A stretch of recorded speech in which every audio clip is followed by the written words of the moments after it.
Hello भाई और भौणी मैंने आपण को ये वीडियो मु स्वागत जनाऊँगी। आपण को ये वीडियो मु सुभद्रा योजना विषय कहबी। आपण जदि सुभद्रा योजना अप्लाई करिया को चाहूँगी तेबे आपण को किसी कार्य पूर्वर करिया को पड़िबो। सुभद्रा योजना रे तो ए पर्यंत अप्लाई करा जाइनी, किंतु आपण जदि अप्लाई करिया को चाहूँगी तेबे आपण को ये सुभद्रा योजना रे अप्लाई करिबा आगरू किसी जिनस रेडी करी रखिया को पड़िबो। किसी कार्य आपण माननकु करिबा को पड़िबो। कौन आपण माननकु करिया को पड़िबो एहा आपण माननकु एबे मु कहिबी। आपण माने वीडियो को शेष पर्यंत देखंतु, आपण जानि परिबे। आपण माने ए पर्यंत ए सुभद्रा योजना रे अप्लाई करि परिबे नाही, कारण ए सुभद्रा योजना अप्लाई पई ए पर्यंत कोनोसी प्रकार ऑप्शन आसीनी।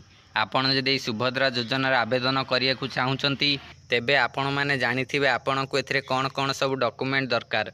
तथापि मु आपण माननकु आउ थरे कहि दउची।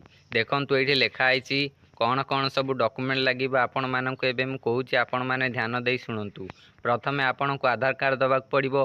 एहा पर resident certificate, income certificate, caste certificate, ration card, bank document, voter ID card, ए सब गुड़िक डॉक्यूमेंट आपण पाखे थिबा दरकार। आपण पाखे आधार कार्ड थिबो, रेशन कार्ड थिबो, बैंक डॉक्यूमेंट थिबो, वोटर आईडी थिबो, ए सब गुड़िक आपण पाखे मौजूद थिबो। रेसिडेंट सर्टिफिकेट न थाई पारे, इनकम सर्टिफिकेट न थाई पारे, कास्ट सर्टिफिकेट न थाई पारे।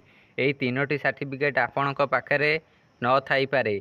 आपण एई तीनोटी सर्टिफिकेट को ऑनलाइन अप्लाई करिया को पड़िबो। एई तीनोटी सर्टिफिकेट आपण माने ऑनलाइन जाई आवेदन करिवे। एई तीनोटी सर्टिफिकेट ऑनलाइन आवेदन कले आपण को किछि दिन मध्य रे एई सर्टिफिकेट गुड़िक मिल जिवो। एहा पर आपण एहा को प्रिंट आउट मध्य बाहर करिके रखि परिवे। आपण यह मोबाइल रे किपरि आवेदन करिवे जदि जानिबा को चाहूचंती तेबे आपण कमेंट करी जणांतु। नहले आपण ए तीनोटी सर्टिफिकेट पई आपण सीएससी सेंटर रे जाई आवेदन करि परिवे। किंतु सीएससी सेंटर गले आपण को गोटे सर्टिफिकेट पिछा 200 टंका पर्यंत से चार्ज नहीं पारंती।